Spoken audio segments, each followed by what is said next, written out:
Thank you so much for being here on a beautiful day in London on our Worldforce tour here with Salesforce. We're going to talk about the customer success platform, and we're going to talk about how to drive success with your customers and with all of you. Now, I love London. It is one of the greatest cities in the world. I've had the opportunity to spend a lot of time here. Every time I come here, I spend time with customers and employees and partners. And this is a city, as we all know, that is rich in history and rich in absolute culture. And every time I come here, I get the opportunity to spend time with a great team that I get to work with. And when I travel around the world and I go to these cities, I like to partake in a little bit of the local culture and the local feel. And usually that takes the form of a meal. And I said to Mr. Lawson, where should we go to get a little bit of this culture and feel? And he said, I'm going to take you to this great place called Poppy's. Has anybody heard of Poppy's? Exactly. Andy is the only one who knows about Poppy's. So he said, let's go there, we'll get some fish and chips. And we went to get some fish and chips, which was great. And of course, we had a bit of the mushy pea. How many people have had the mushy pea? How many people love the mushy pea? Be honest now. If you love the mushy pea, applaud. All right. Now, let me tell you the best part of the meal. The best part of the meal is that when we're done, I'm sitting next to Andy, and I said, hey, that was terrific, I love it. And he said, but you haven't tasted the local delicacy. And I couldn't imagine what that was going to be all about. And he said, let me order this for you. And he ordered something called the jellied eel. And I can tell from your reaction, you feel the same way about this that I do. So suffice to say that I'm going to cross this one off the bucket list. And interestingly, I turned to my left, and he was not eating this, but I was certainly eating it. So he's going to sing, his penalty, he sings Rule Britannia when we're all done here. But anyway, listen, it is great to be here in London. As Andy said, we had 14,000 people register for this event. Absolutely amazing. 1 million people are watching this online, which is absolutely incredible. I've been told that this is the largest software conference in the history of the UK. So thank you for making history with us. We really appreciate that. We're incredibly excited to be here. And we're going to spend the next 90 minutes talking about success and driving success and the customer success platform and what that will mean to all of you, and what it has certainly meant to all of us. So we're going to talk about how to drive success and connect with your customers in entirely new ways, and we're going to try to motivate you and inspire you and energize you in a way that perhaps it's never been done before. So hopefully we'll accomplish our goal. But probably the most important thing we want to do is to say thank you. Now, Andy mentioned Dreamforce. Now, Dreamforce is this little event that we have in San Francisco. I don't know how many people have been to Dreamforce. I'm sure many of you have been to Dreamforce. But last year in November, we had over 150,000 people register for Dreamforce. It's a great event. It's all about innovation. It's all about transformation. And we like to bring Dreamforce on the road to you, and that's why we're here. We've done this tour here in London. This is our second one in EMEA. We did one in Amsterdam. We recently did one in Chicago in the United States, in Boston, my hometown, in Toronto. We'll be doing a couple more on the continent in Germany and Munich later this summer. But this is all about bringing Dreamforce to you. This is all about a celebration of success. This is all about your customer success. So on behalf of the entire corporation here at Salesforce, we want to say thank you. Thank you to our customers, the best customers in the world. We are blessed and privileged to be working with you, and we couldn't be happier to be part of your success. So I'd like to ask all of the Salesforce employees to please give them a round of applause for the greatest customers that we have. Thank you. Now, we also have representation from an incredibly strong UK user group here, which is absolutely great to see. And it's represented by a bunch of MVPs. Now, their names are up on the screen. These are people who are, as I said, there are MVPs. They are certified. They are experts. They advise. They evangelize. They help transform companies every day. If you're a Salesforce MVP, could you please stand up and be recognized for everything that you do to contribute for your contributions? Please stand up. They're right over here. A round of applause. Thank you very much. Thank you for everything that you do. So thank you. You can stand up or you can sit down, whatever you'd like to do. You can stand up for the whole conference if you'd like. Anyway, as I said, we are absolutely blessed. We have a great set of customers here in the UK. We're excited about the UK. And, you know, we've had a very good run. We've had a very strong set of performance over the last 16 years. Actually, we just celebrated our 16th birthday here at Salesforce, and we are now the 6th largest software company in the world. Last night, we had our earnings call, pretty late last night, and we declared our revenue of $1.51 billion, 23% growth. We now have over 16,000 employees worldwide, and we get a lot of accolades. And we feel really good about what we do. But what we feel really great about is that our success has been driven by you, our customers. Everything that we do is motivated and inspired and energized by you, our customers. We feel great about all these accolades. You can see some of these. We've been declared on Fortune's World's Most Admired Companies 3 years in a row. One of the 100 best places to work for since 2008. Pretty staggering. And Forbes, 4 years in a row, has named us the most innovative company in the world. And again, we could never, ever do this. We could never accomplish this goal without great customers, the best customers and partners, by the way, in the entire world. And you know what else we're really proud of? We've been named recently as the 3rd best place to work in the United Kingdom. And that is to you. So again, I ask yourselves, please give yourselves a round of applause for allowing us to get that lofty goal. Thank you very much. We're very, very proud of what we're doing around the world, and especially here in the UK. And we are absolutely committed to the United Kingdom and Ireland. And many of you probably know that part of our strategy, a huge part of our strategy, is international growth, international support, international success, customer success. And over the last 12 months, we have driven over $1 billion in revenue in EMEA. We're super, super excited about that. And here locally in the UK, which is really the hub of EMEA, which really is the engine of growth for us here in EMEA, IDC just published an incredible study about what's going to happen by 2018 and what the Salesforce economy means to the UK. So you can see this. The Salesforce economy, we will contribute collectively. So that's not just Salesforce. This isn't about Salesforce. It's about all of us. It's about all of what we're doing together. So it's you, our customers, you, our partners, our employees. IDC is predicting that we collectively will contribute an incremental 5.6 billion pounds of GDP impact by 2018, and will create over 50,000 new jobs here in the UK and Ireland because of you, because of your commitment, because of your sponsorship, because of your trust, because of your collaboration here with Salesforce. So we want to say thank you for that.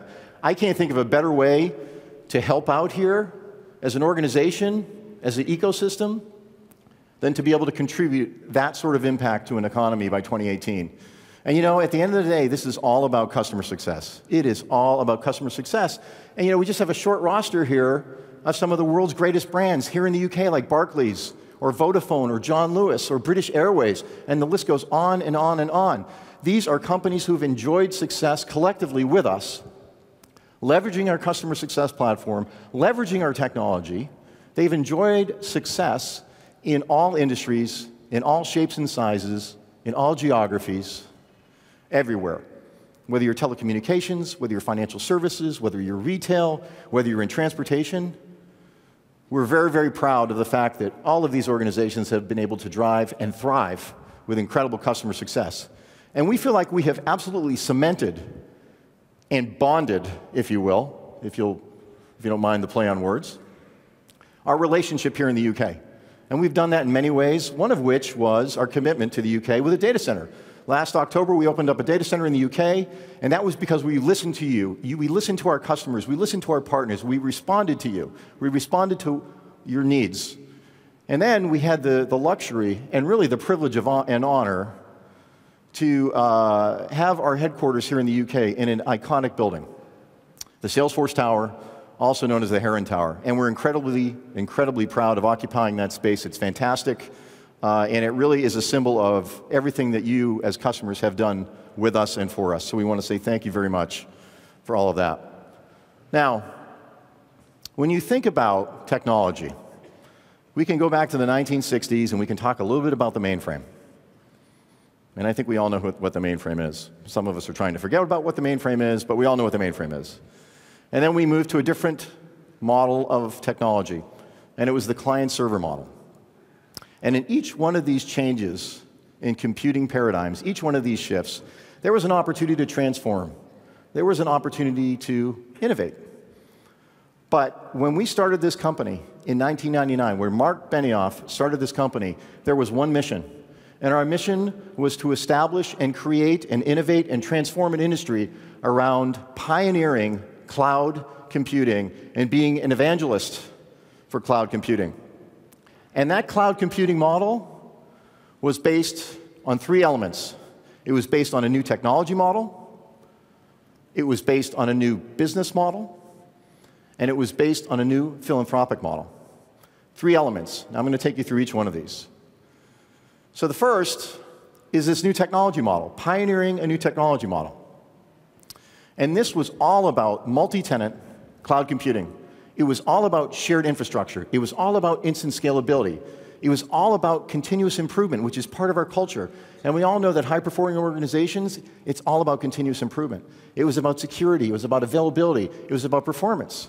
And many of us who have been in the technology industry know that for mission-critical systems, these are elements of technology that are absolute musts.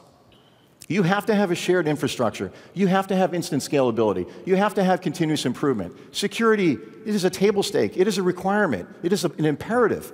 And availability, because your customers are available 7/24, and they expect the highest level of performance.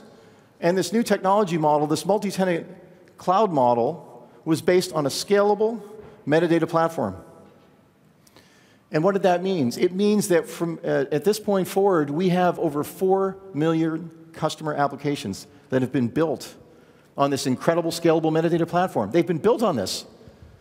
And that means that there are 2,700 ISV applications. These are applications that have been built by independent companies that are here to solve business problems, solutions, whether it's a vertical orientation or an industry orientation or a horizontal orientation. These are all here to solve a business problem for you.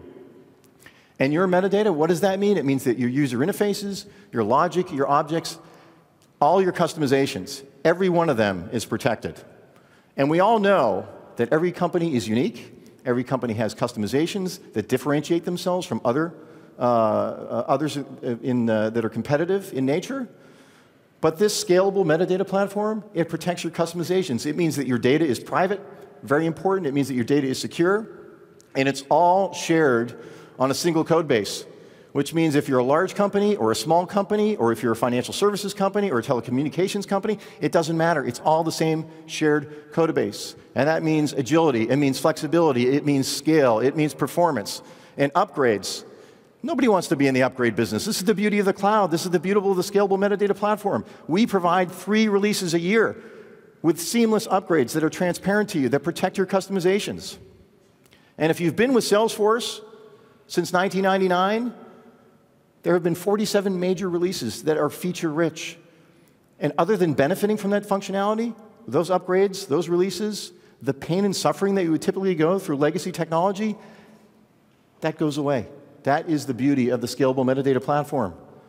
And then, of course, this is powered by what is widely recognized as the world's most trusted enterprise cloud. And in cloud computing, trust is everything. Trust is everything. So there are 5 elements of trust. Number 1 is trusted security. We always need availability because our customers are available. They demand performance 7/24. Your customers demand availability. You have to perform with the ebb and flow of a business cycle. So you have to be able to perform at scale. You have to be flexible. You have to be agile. You have to be nimble. These are powered by global data centers, which is a huge investment for us in our global data strategy, international strategy, excuse me. And of course, you have to be enterprise compliant. And one of the things that we're seeing in cloud computing is this incredible adoption. And that manifests itself in transaction growth. We just finished, as I said, our first quarter, and we had 79% growth in transactions year over year. Unbelievable. We do over 3 billion transactions a day with this world's most trusted enterprise cloud. In Q1, we did over 211 billion transactions.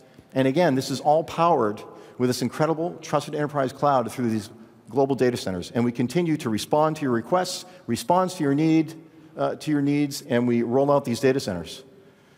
And then, of course, we pioneered this new business model. And, you know, this is not a legacy business model. This is not on-premise software where you spend a lot of money up front and it's not aligned with your value. You spend a lot of money up front with these on-premise legacy technology business models. You pay a 20% maintenance stream. I'm sure you're all familiar with that. And that is a shelfware game. And we all know the challenge with shelfware. That's not what we're all about. This new business model, it is completely aligned around shared success, our collective shared success together. And your value, what you get, your business benefit, your tangible realization of benefits, it is completely aligned with the subscription pricing model. And that's the way this new business model works. And by the way, we are so focused on your success that we have a dedicated global customer success team. These folks wake up every day and they are completely dedicated and focused to make sure that you are successful. And it's supported by an incredibly robust and broad ecosystem of partners. And those partners take many forms, but primarily they're around ISVs. These are software companies, as I said before, and we're going to hear from one later on, which is a wild success story here in the UK. But these are supported by ISVs that bring value. These are software companies that solve business problems for you, that help you innovate, that help you transform. And an incredible ecosystem of systems integration partners. Some of the largest ones, like an Accenture, like an IBM, like a Capgemini, like a Deloitte.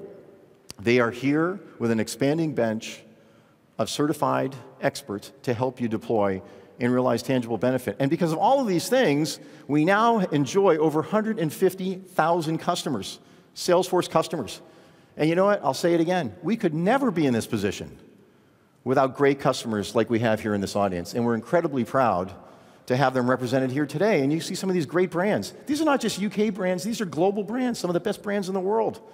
So we're super excited and privileged to have all of you as customers. And then, of course, we pioneered a new philanthropic model. And this is something that we're especially proud of. So the day that Salesforce was founded, we created the Salesforce Foundation. And the Salesforce Foundation was all about giving back to the community, which has been part of our mission. And what we do with the Salesforce Foundation is that we give 1% of our time. Over 920,000 service hours to date have been given by the foundation. And over 1% of the company's equity, over $85 million worth of grants have been given to these foundations, or to these organizations to help out the world. And 1% of our product, over 25,000 nonprofit organizations run our technology, which is really incredible and really amazing. And we've been able to give back to the world because, you know what, Mark Benioff, our CEO, says, you know what, we're not just in the business of business to be in business, we're in the business to help the world be a better place. And that's what's super important. That's what's really important to us. And we've been able to inspire other companies, some of which I'm pretty sure you've heard of, a company like Google. They've been inspired, and they've adopted the 111 model. You can see them at the bottom of the screen. Dropbox, Box, GoPro, VMware. They've all been inspired by this 111 model. And locally, here in the UK, companies like Tequila, companies like Huddle, they have all participated in this 111 model. So we are incredibly, incredibly proud of this philanthropic model that we pioneered and others are adopting because we want to give back. And I will tell you that I know that we have people in the audience who represent these nonprofit organizations, and I'd like you to, if you're part of a nonprofit, if you could please stand up right now.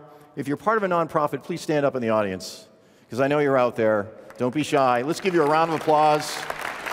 Thank you. Thank you for everything that you do.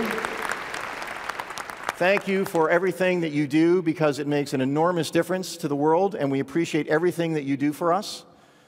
And when we go on this tour, we like to highlight a local organization that really does some incredible things. And because it's important. It's part of our culture. It's important to give back to society. And we have an opportunity right now to recognize one of those local organizations. It's an organization called CoderDojo, and we're fortunate enough to have the president and CEO, who is Mary Moloney. Why don't we give her a warm welcome and have her come up to the stage, please.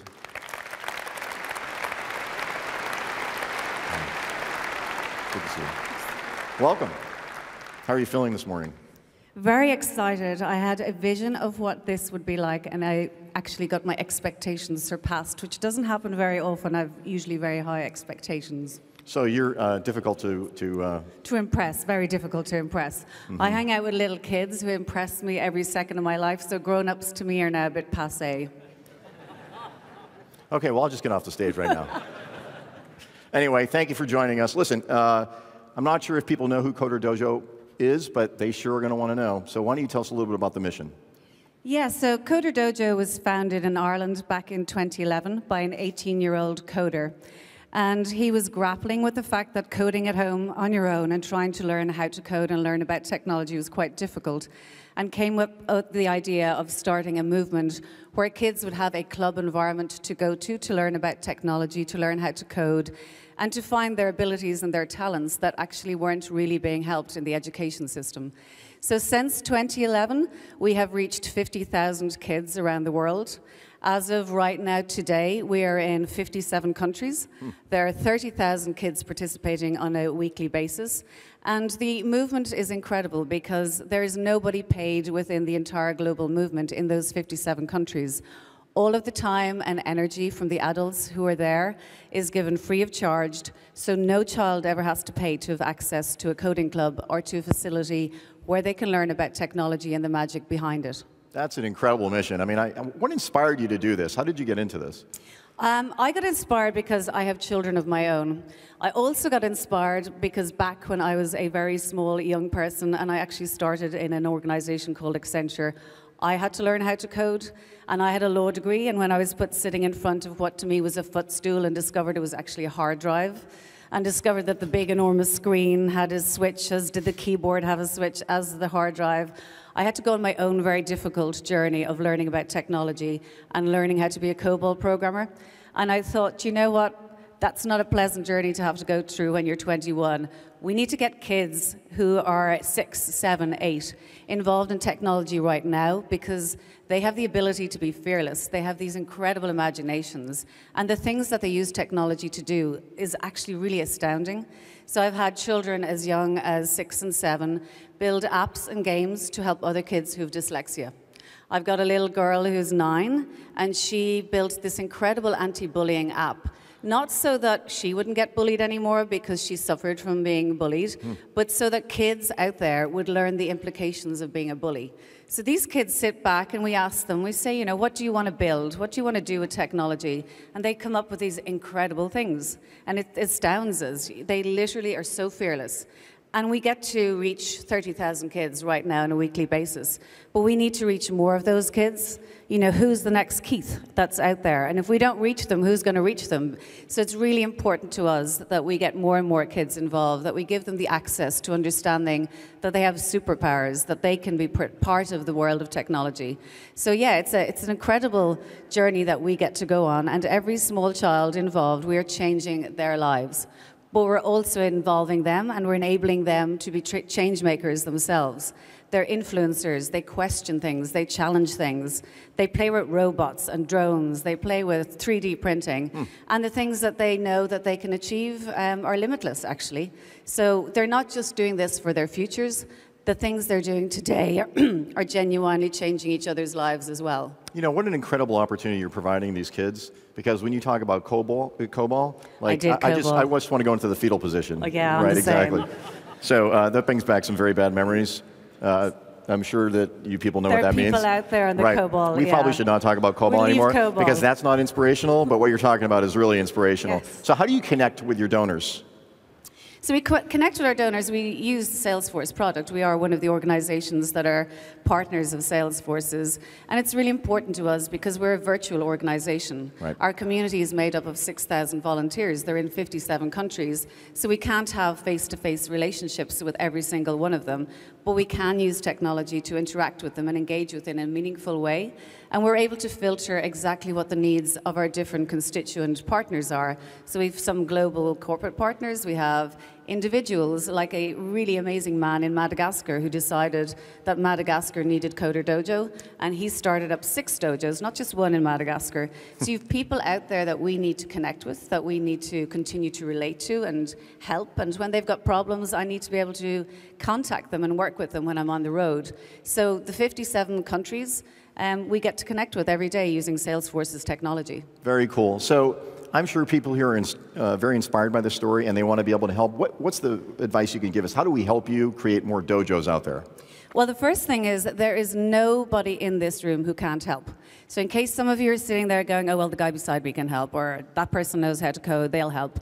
Every single person in this entire space can contribute to CoderDojo and can be part of the journey and part of the story. So each one of you can change a life. And that's an incredible thing. You've got to really pause and go, if I have the power to change somebody's life, to make their life better, to give them the skills that they need to be successful, isn't that such a huge privilege? So every single one of you should jump on that opportunity to positively influence a young life. And there are many, many ways that people can help. So our website, CoderDojo.com, very easy, very colorful, very friendly, child-friendly, and even more importantly, quite adult-friendly too. So people can just go on that site, click a big button that says Start a Dojo. And you might go, well, that's kind of hard and that's a bit difficult, starting a dojo, you know, getting kids, getting mentors. An 11-year-old little girl in Oxford started her own dojo. A 16-year-old girl in Austin, Texas, when she met us at South by Southwest, started a dojo. So if little girls can go out and start dojos, there's absolutely no reason why anybody in this room who feels the energy and passion and wants to jump on that opportunity to change lives can't do it. So firstly, you can start a dojo. It's easy. You get together with some technology people, and you open up your doors and the kids will come. So it's one of those classic build it, they will come. And we don't have enough dojos. And for the dojos we have waiting lists. So we need to have more dojos. So you can start a dojo. If you haven't got the capacity to start a dojo, you can volunteer at a dojo. So you can volunteer to help the kids, to be there for them, to support them, to encourage them. If you can't do that and you don't have the time to do that, you can donate some funds towards getting the kids access to hardware and software. Everything at CoderDojo is free of charge for children. We will never turn any child away because they can't afford to do this.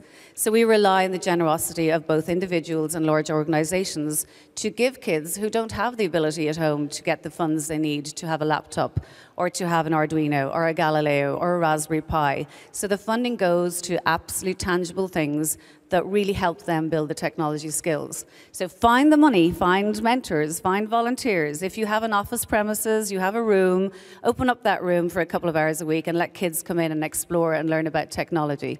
Every one of you can do something. And even if it's a couple of dollars, a couple of euro, a couple of sterling, it all helps and it all goes to the kids.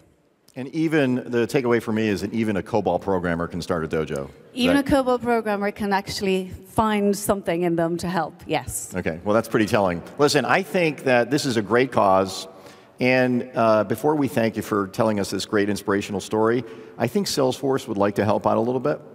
And what I'm going to ask now is that Suzanne DiBianca, who is the CEO of our foundation, how about a round of applause for Suzanne, who's going to join us? And I think she has something to share with you. Thanks, Keith. Thank you. Also, we have a dojo up in the dev zone, so please check it out. We've got kids up there today that are going to be up there playing, so go play with them. And by the way, I like how you went from formal to casual in a moment's notice. Just don't ask me to tie this again, please. Change the dynamic. Right. So thank you.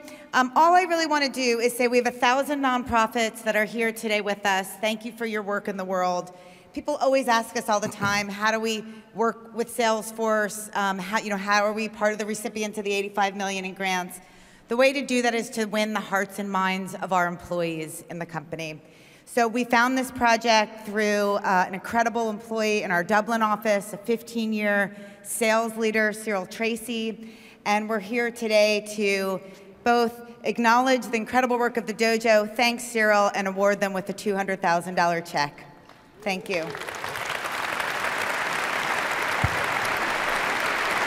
Thanks.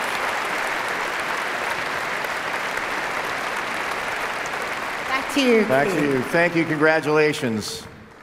How about another round of applause for Mary? Huh? What a great cause. Thank you. That's pretty awesome.